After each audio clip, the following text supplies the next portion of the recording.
أنتما كبيرين وتعترفان بالكبير، وكل هذا يزيد من قيمتكم.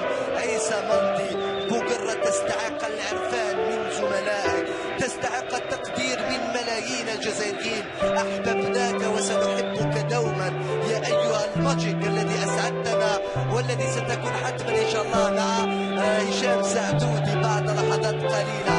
طبعا لحظات تمناها مجيد بقرة.